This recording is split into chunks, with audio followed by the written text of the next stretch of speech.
सोचिए, 1 सितंबर 1939। ये सिर्फ एक तारीख नहीं है, बल्कि एक ऐसे दौर की शुरुआत है जिसने दुनिया को हमेशा के लिए बदल कर रख दिया। और ठीक बिल्कुल उसी दिन एक कवि ने एक ऐसी कविता लिखी जो सिर्फ जंग के बारे में नहीं थी, बल्कि हमारे अंदर के अंधेरे के बारे में भी थी। W.H. ऑडेन की ये कविता संकट का एक ऐसा एक्सरे है जो आज भी उतना ही सच लगता है। अब देखिए, जब हम आज अपने आसपास इतनी उथल-पुथल देखते हैं तो क्या वैसा ही महसूस नहीं होता? क्या हमारे मन में भी ये सवाल नहीं उठता कि इस पूरे शोर में सच क्या है और झूठ क्या? हो सकता है 1939 की ये कविता हमें इसी सवाल का जवाब ढूंढने में मदद कर दे, हमारे अपने दौर को समझने का एक नया नजरिया दे दे।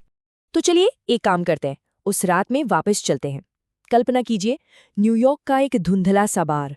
बाहर की दुनिया एक नए विश्व युद्ध की आग में जलने के लिए तैयार खड़ी है, और अंदर एक कवि बैठा है जो उस आने वाले तूफान को अपनी रूह में महसूस कर रहा है।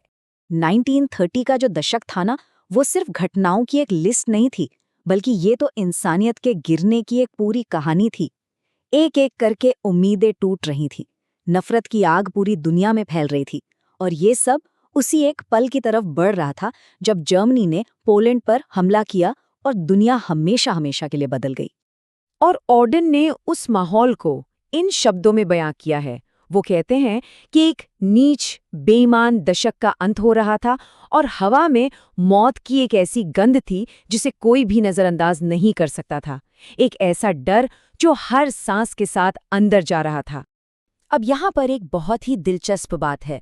ऑडेन की ये कविता सिर्फ एक रिपोर्ट जैसी नहीं है, बल्कि ये एक तरह का डायग्नोसिस है।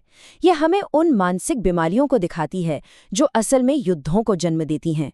जरा सोचिए एक ऐसे इंसान के बारे में जो खुद को भगवान समझने लगता है, जिसकी नज़र में वो एक इंसान नहीं बल्कि पूरे देश की तकदीर है। ऑडेन कहते हैं कि ऐसे शख्स की अपनी असुरक्षाएं, उसका अपना गुस्सा पूरी दुनिया के लिए एक खतरा बन जाता है। और ये सब मिलकर ना एक बहुत ही जहरीला कॉकटेल तैयार करता है। देखिए, एक तरफ तो एक तानाशाह की सत्ता की भूख है जो पुराने जख्मों का बदला लेना चाहती है, और दूसरी तरफ है जनता का डर।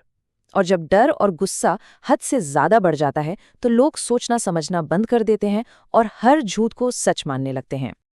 लेकिन सवाल ये है कि क्या सिर्फ तानाशाही इसके लिए जिम्मेदार होते हैं, या फिर वो लोग भी जो सब कुछ देखते हैं और फिर भी अपनी आंखें बंद कर लेते हैं। ऑडेन की कविता का निशाना सिर्फ सत्ता पर नहीं है, बल्कि आम इंसान की खामोशी पर भी है। सोचिए, उस वक्त जब पूरा यूरोप जल रहा था, अमेरिका ने कहा, भाई हम न्यूट्रल हैं। क्या आज भी हम लोग ऐसा ही नहीं करते? क्या हम भी अपनी छोटी छोटी दुनिया में इतने खो जाते हैं कि बाहर लगी आग हमें दिखाई ही नहीं देती?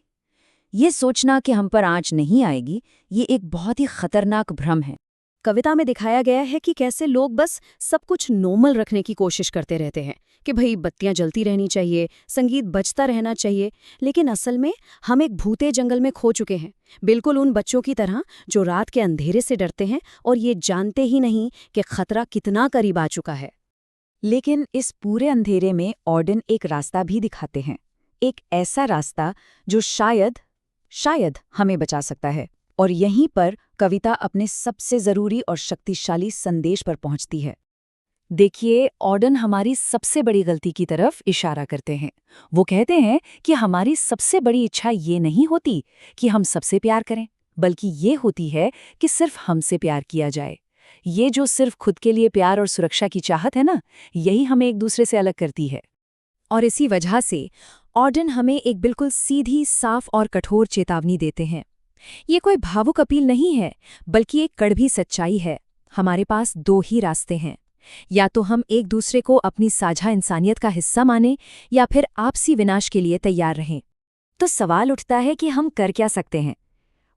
सबसे पहले तो हमें ये झूठ मानना बंद करना होगा कि हम अकेले हैं। हमारा सुख दुख एक दूसरे से जुड़ा हुआ है। जब दुनिया में कहीं भी कोई तकलीफ में है तो उसकी आंच हम तक भी पहुंचती है। हम न्यूट्रल रह ही नहीं सकते।